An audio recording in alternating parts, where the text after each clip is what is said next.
Do you remember this story? Link below.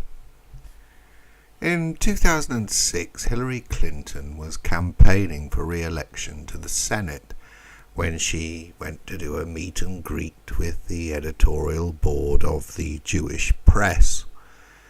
In the course of the meeting, she was taped saying that elections in the Palestinian Authority were a mistake and that they should do what they could to rig them.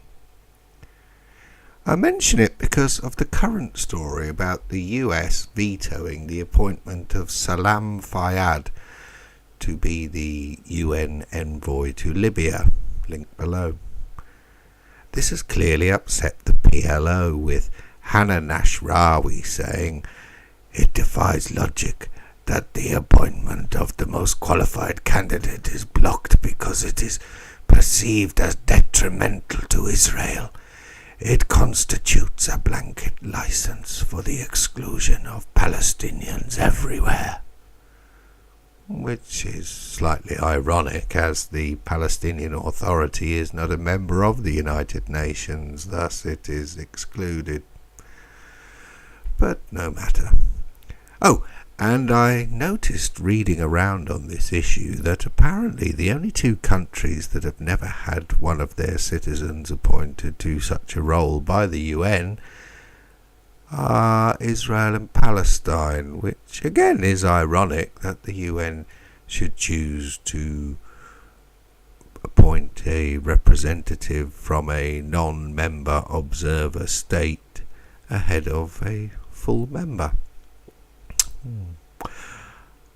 What makes the chatter surrounding this all the more fun is that in addition to the traditional cries of anti-Semitism, Islamophobia, colonialism or whatever, we have the added twist of the two most hated political figures in some quarters being involved, namely Donald Trump and Bibi Netanyahu. As an aside, I want you to cast your mind back to the JFK assassination, Mina Airport, Dr. Mary's monkey, and just about every CIA conspiracy you can think of. Which three US states constantly pop up? You've got it. Texas, Louisiana, and Florida. So, imagine how my spidey sense tingled when I read this on the Forward website, link below. Fayyad, a 59-year-old native of Deir el-Gunsum on the West Bank with a doctorate in economics from the University of Texas in Austin, does not come from either of the two factions, nor does he represent any of the smaller established strands in Palestinian politics. Instead, he heads a tiny party called Third Way, which in the last election in 2006 received slightly less than 2.5% of the vote.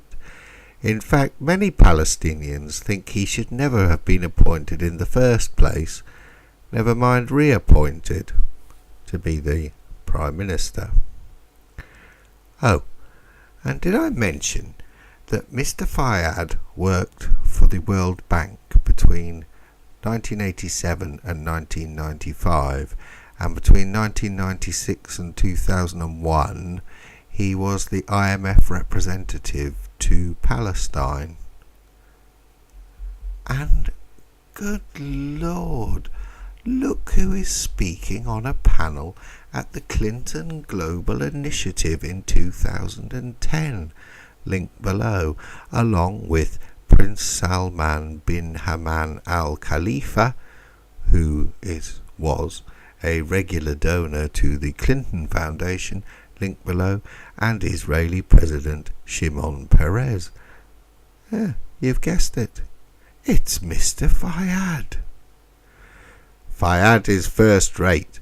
The UN would be lucky to have him in Libya or anywhere else, is the opinion of Ambassador Susan Rice.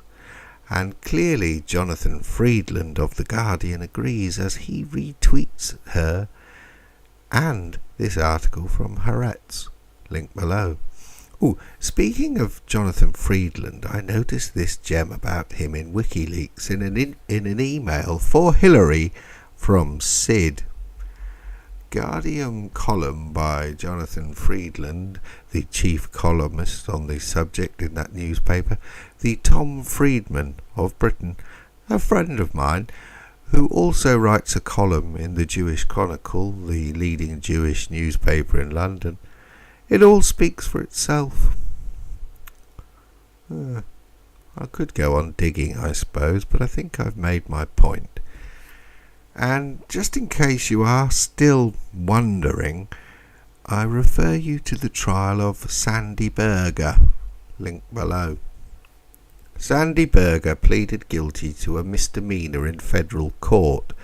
Berger, who served as President Clinton's national security advisor, is acknowledging that it wasn't an honest mistake and that he intentionally took and destroyed copies of classified documents from the National Archives and cut them up with scissors. Blah, blah, blah, blah, blah, blah, blah, blah. Berger admitted that twice during 2003 he knowingly removed classified documents regarding the government's anti-terror efforts and notes from the National Archives Annex in College Park by putting the papers in his jacket, his pants, and in a leather case.